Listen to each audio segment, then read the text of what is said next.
شبلی فراز، اسد کیسر، عمر ایوب، ان سب کو گرفتار کر لیا گیا. یہ تو اپنے لیڈر کو چھڑوانا چاہتے تھے. یہ اڈیالہ گئے تھے، اڈیالہ کے باہر سے پکڑ لیا گیا. یہ کیا ہوا ہے؟ جب یہ دھماکہ ہوا تو وہاں پر بڑے اینٹی اسٹیبلشمنٹ نعرے لگے، جیسے کہ جو ہمارے سیکیورٹی نافذ کرنے والے ادارے ہیں انہوں نے خود یہ دھماکہ کیا. اور ابھی ٹرمپ نے ویسے اوتھ نہیں لیا نا. آپ دیکھیے گا، آپ اوتھ لے لے پھر دیکھتے ہیں ان کو کون پکڑتا ہے. ہاں، سپریم کورٹ میں بہت سارے عام آدمی کے مقدمات بھی ہوتے ہیں، ان کے بھی فیصلے کرنے ہوتے ہیں، وہ بھی آپ کی ذمہ داری ہے. اور سے ایک کال دھیلی جائے نا، یعنی کہ نواز شریف صاحب کی کال مودی کو، تو مسئلہ حل ہو جائے گا، ٹیم آ جائے گی انڈیا.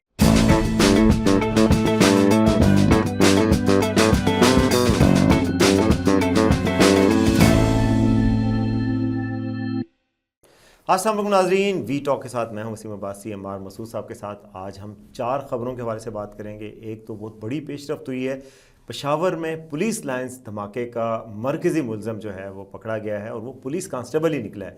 اس حوالے سے آپ کو بتائیں گے، تفصیلات بتائیں گے. اس کے علاوہ جی پی ٹی آئی کے رہنما عمر ایوب، اسد کیسر، شبلی فراز، ان سب کو اڈیالہ کے باہر سے گرفتار کر لیا گیا ہے. یہ کیا قضیہ ہے، اس حوالے سے بھی بات ہوگی.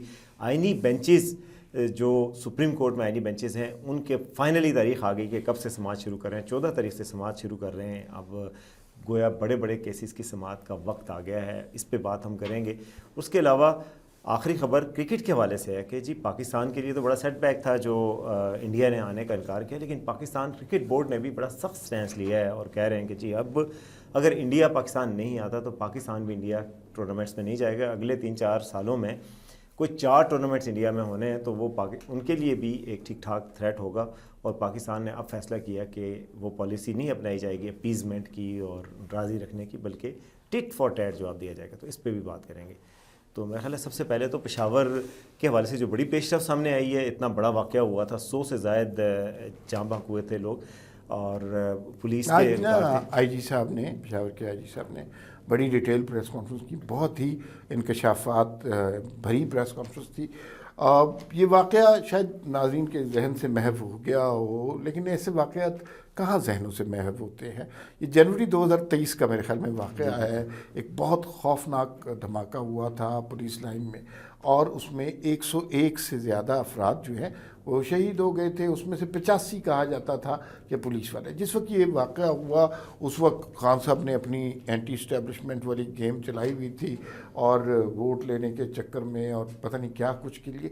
تو اس زمانے میں جب یہ دھماکہ ہوا تو وہاں پر بڑے اینٹی اسٹیبلشمنٹ نعرے لگے، جیسے کہ جو ہمارے سیکیورٹی نافذ کرنے والے ادارے ہیں انہوں نے خود یہ دھماکہ کیا، جو کہ بڑی تکلیف دہ بات تھی. اور یہ کہا جا رہا ہے کہ الیکشن ڈیلے کرنے کے لیے الیکشن ہوئے، اس کے بعد یہ آپ کو پتہ ہے کہ جب یہ سوشل میڈیا پہ باتیں چل نکلتی ہیں، یہ کہیں نہ کہیں لوگوں کے ذہنوں میں پہنچ جاتی ہیں. تو یہ ایک منفی پروپیگنڈا ہوا جو لوگوں کے ذہنوں میں پہنچا. پتہ نہیں انہوں نے کس طرح ریئیکٹ کیا، لیکن یہ بات، یہ فیک نیوز ثابت ہوئی. وہ جو نعرے لگ رہے تھے، آج وہ مجرم جو اس واقعے کا تھا وہ سامنے پیش کر دیا گیا. اس کا نام ہے محمد علی، اور جو خود کش حملہ آور تھا اس کا نام محمد علی تھا.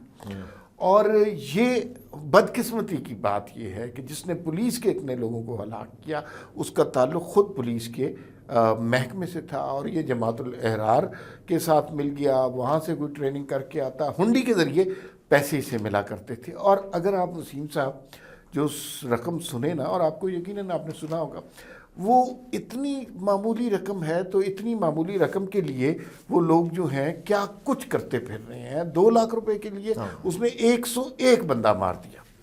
اور پھر یہ بھی حیرت کی بات ہے ہمارے صاحب کہ پولیس کا ایک اہلکار جو لا انفورسمنٹ کے لیے ذمہ دار ہے، 2019 میں پولیس میں شامل ہوئے، 2021 میں جماعت الاحرار کے ساتھ ان کا تعلق ہوا، افغانستان میں گرفتار بھی ہو گئے، پھر وہاں پہ چھڑوا لیا گیا ان کو. تو یہ تشویش کی بات ہے کہ ہمارے لا انفورسمنٹ کے ایجنسیز میں بھی دہشت گردی نے اپنی جگہ بنائی ہے. اور اس کی وجہ جو آئی جی صاحب بھی بتا رہے تھے کہ جی جو سوشل میڈیا ہے اور جو دوسرا ٹریڈیشنل میڈیا، اس نے فیس بک سے رابطہ کیا تھا جماعت الاحرار سے، تو اس کے ذریعے ذہن سازی جو کی جا رہی ہے، اس کے حوالے سے بھی کچھ کرنا پڑے گا. ایک تو اس کے ذریعے ذہن سازی کی جا رہی ہے، پھر آپ تو دیکھیں نا، یہ سوشل میڈیا ایسا شتر بے مہار ہو چکا ہے کہ کسی شخص کے اوپر کوئی بھی الزام لگ سکتا ہے. آپ امیجن کیجئے کہ اس سیکیورٹی ایجنسی کو یا فوج کے لوگوں کو جن کے خود لوگ جو ہے ہزاروں کی تعداد میں شہید ہوئے ہیں اسی طرح کے خودکش حملوں میں، آپ سوشل میڈیا پہ خان صاحب کی جماعت انہی پہ الزام لگا رہی ہے. تو یہ کتنی تکلیف یہ دہ بات ہے. افسوسناک بات ہے. اور جو جن کے لواحقین شہید ہوئے ہیں یہ ان سے پوچھا جائے کہ ان کے لیے کتنی افسوسناک بات ہے. اور دوسرا یہ بھی بات کہ جو لوگ لا انفورسمنٹ میں ہیں اور جو خود بچانے میں اپنی جانیں دے رہے ہیں ان کے اوپر الزام لگائے تو بہت ہی افسوسناک بات ہے. اچھی بات ہے, یہ کلوجر ملے گا, انصاف ہونا چاہیے, ایسے لوگوں کو گرفتار ہونا چاہیے, اور بھی جو دہشت گردی میں ملوث افراد ہیں ان کے خلاف انٹیلیجنس بیسڈ آپریشن ہونے چاہیے جس کے ذریعے تاکہ اس کا کلہ کما ہو سکے, آئندہ کبھی بھی پاکستان میں کسی کو یہ ضرورت نہ ہو کہ اس طرح کے دہشت گردی کے واقعات کر سکے. اب اگلی خبر کی طرف آتے ہیں اور وہ عمار بھائی کہ یہ بڑی اچھی ڈیولپمنٹ ہے. کل سے بڑی ججز میں بھی تشویش پائی جاتی. جسٹس منصور علی شاہ کے کمنٹس آئے تھے کہ جی یہ آئینی بینچ اگر وہ ہیں تو ہم کیا ہیں, اور ہمارے اگر ہم نے فیصلے کرنے شروع کر دیا آئینی تو ہمیں کون روک پائے گا.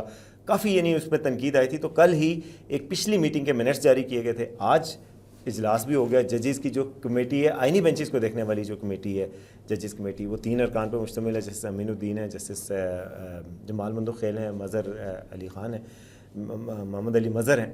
یہ 3 ارکان پہ مشتمل کمیٹی کی آج میٹنگ ہو گئی اور فون پہ جمال مندوخیل صاحب نے بات کر لی. تو اب فیصلہ ہوا کہ جی آئینی بینچز کی سماعت جو آئینی ریلیٹڈ کیسز ہیں جس میں سے کون سے کیسز ہیں, جی 26ویں آئینی ترمیم کے خلاف بہت ساری درخواستیں آئی ہوئی ہیں, پریکٹس اینڈ پروسیجر کے حوالے سے بھی کوئی چیزیں ہیں, اور بہت سارے کیسز ہیں.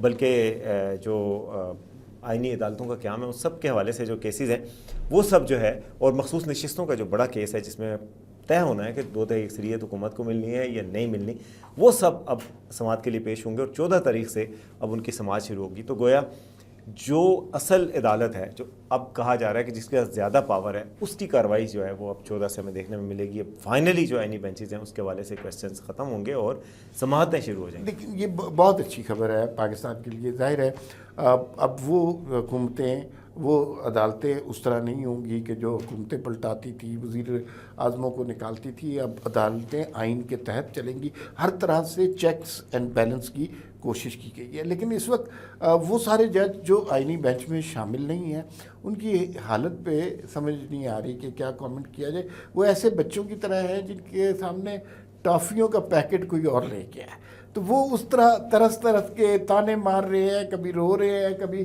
کچھ کر رہے ہیں. لیکن جیسے ایک صاحب کا کامنٹ تھا کہ جی اگر وہ آئینی بینچ ہے تو ہم غیر آئینی بینچ ہے, تو وہ انہیں اپنی, کیونکہ دیکھیں اس سوسائٹی میں عدالتوں سے مراد, ہم سپیریئر عدالتوں سے مراد وہ لیتے ہیں جو وزیر اعظموں کو فارغ کرتی ہیں.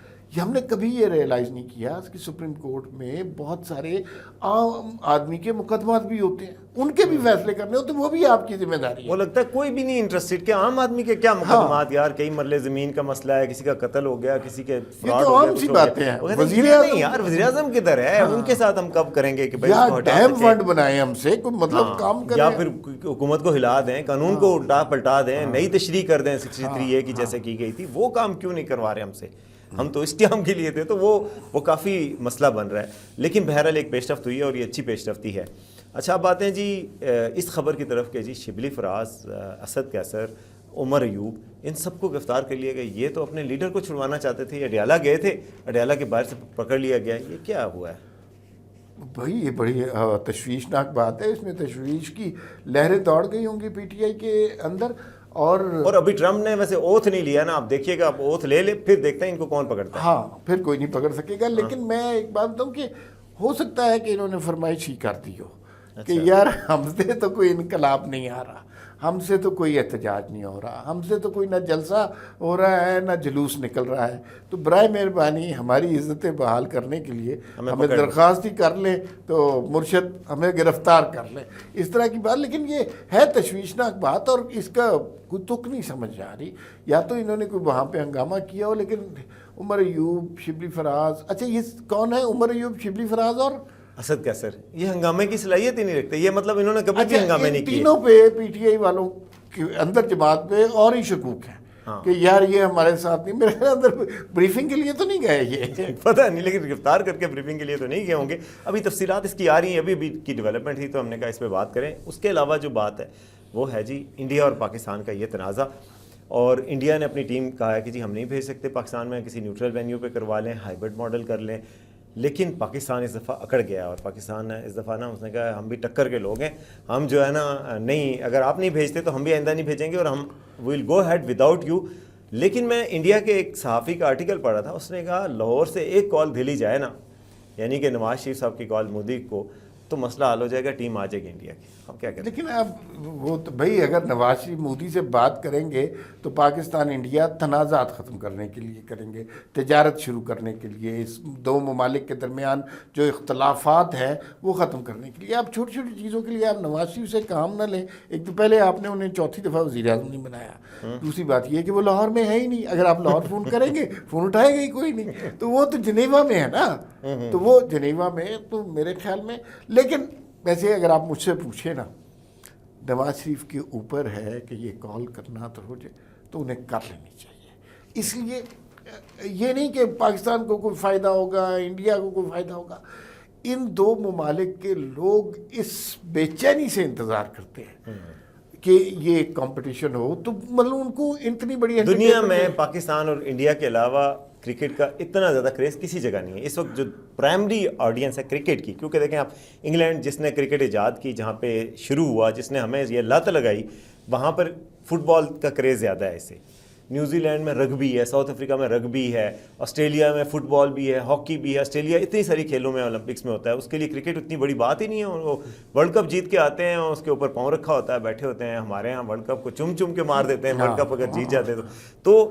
انڈیا پاکستان میں اس کو کریز ہے, یعنی یہ کرکٹ ایک گیم سے بڑھ کر کچھ چیز ہے, ایک پیشن ہے.